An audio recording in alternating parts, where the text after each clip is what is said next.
Hello, my name's Cameron Whitaker. The book I'm going to do a presentation on is called 21 Lessons for the 21st Century by Yuval Noah Harari.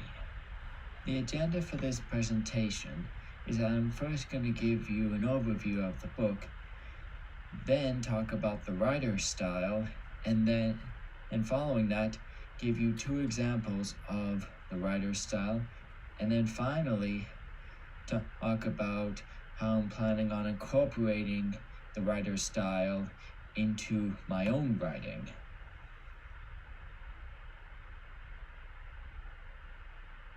To give you an overview of 21 Lessons for the 21st Century, it's basically a historical and scientific documentary kind of book. It addressed the challenges of navigating through life in the 21st century in the face of many constant and disorienting changes. These changes regard urgent and current global issues. The way the author broke it down is that he talked about the impacts of these changes, both positive and negative. Following that, he gave advice on preparing for the future with these changes or issues happening. And then finally, he acknowledged supportive and skeptical ideas about the advice. But please understand that each chapter was not exactly the same in this logical order. The issues regard our technology, human truth about reality, politics, and human beliefs.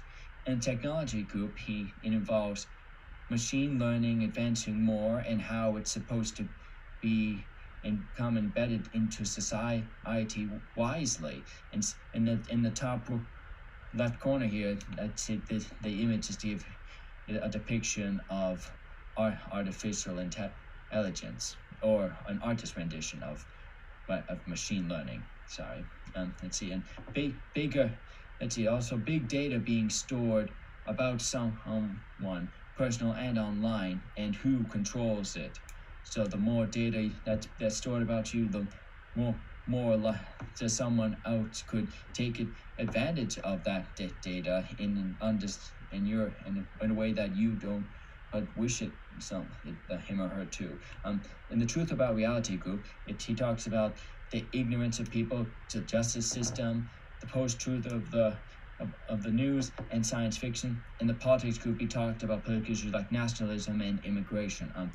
And finally, in the human beliefs group, he talked about war, terrorism, God, and secularism. And in the final three images, in the top that's to give you an idea of a depiction of human ignorance, and the bottom left, nationalism, and in the bottom right, terrorism. The writer's style, or Harari's style, was an informative and somewhat persuasive style. He acknowledged both the skeptical and supportive aspects or facts about the problems regarding the impacts and the proposed solutions that he researched. He also clarified his conceptions that the reader might have from his or her own understanding of the subject from reading, etc. And then he also went in depth with regarding the similarities and differences in the popular views on the subject. And here's a flow chart that gives you an idea visually of how he organized his writing. However, please understand not every chapter was structured in the same manner, so no specific order in every chapter. However, each chapter did start off with discussing the fundamental problem or issue. Then he went on to explain the positive and negative impacts related to the fundamental issue. Then he'd either go to acknowledging supportive facts and skeptical facts, or he would go on to talk about the solutions or advice he had, and then he would then talk about the supportive facts and skeptical facts about those solutions. And then while also he compared and contrasted popular views that people have. So again, please understand that not every chapter was organized the same way.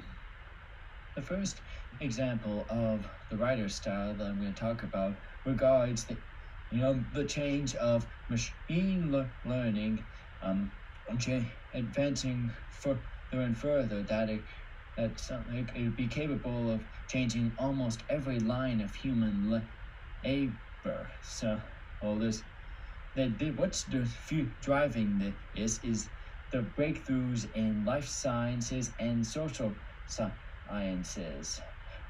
The human desires are just biochemical algorithms. So the better we understand these biochemical algorithms, the better computers will become at predicting human decisions. And that means they're much more capable for being a lawyer or any other many other jobs that involve understanding human emotion. The way based on the author's style, the first set of supportive ideas is that this change will help with jobs with a low labor problems like truck driving and janitors jobs, that kind of thing, far stronger and cheaper health care, and it also create new jobs. However, with the one skeptical idea about this change, that new jobs will probably demand high levels of expertise for people who haven't given the necessary education to take on these new jobs. This leads us to the next set of supportive ideas that the author had to counter the skeptical ideas in set 1, for example, number 1. Any jobs are boring and just not worth saving, like cashiers, janitors, etc. Many people have potential and need more help with leading more fulfilling work lives. And an idea to help with that idea of helping people with more fulfilling work lives is that governments could subsidize free education, free healthcare, free transportation, and so forth through universal basic income. And of course, there's some skeptical ideas about UBI. Why not just give people free money so they can use it for whatever they want? The issue is that you give people money and they're likely to shop around for whatever they want, and their lives aren't really going to improve as well as they want them to. That's built on the fact that human happiness is built upon expectations. Expectations change even when things improve. A quote from the book is, expectations balloon, and consequently even dramatic improvements in conditions might leave us as dissatisfied as before. Second example of the writer style that I'm going to talk about involves human ignorance. Most particularly this human ignorance towards thinking as true individuals. The fact that each person knows less about the world than he or she thinks, and with ignorance towards understanding the true reality of a subject as an individual. This arises from thinking in groups, also known as groupthink, and also for having to deal with the political, lawful, social, especially money, or technological power available to fortunate people. The truth is that as the world becomes more and more complex, we know far less and less about it. Though and a quote from the book is, we rely on the expertise of others for almost all our needs. And on that, another quote is, we treat knowledge in the minds of others as if it were our own.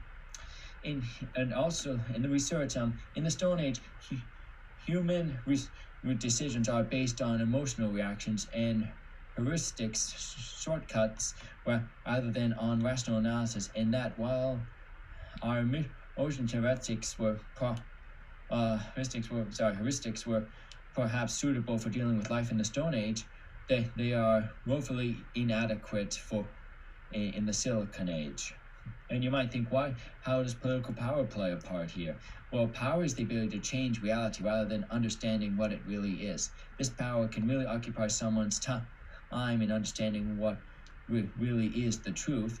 And following that, the political power someone has can also force one or a group of people to follow his or her interest rather than taking the time to understand the issues individually, or they just want to avoid the issues altogether, thinking that they have the power to just ignore it. So Harari, the author, gave a solution to finding the real truth about someone's or your understanding of a subject.